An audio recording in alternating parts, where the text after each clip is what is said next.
Welcome back to another fun and exciting episode of Listen to Train Horns with Chuck.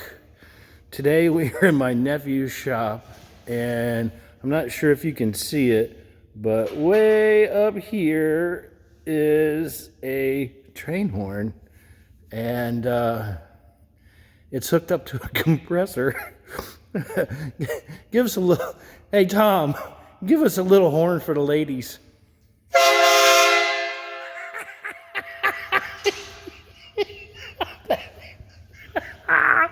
Oh man, that is all right.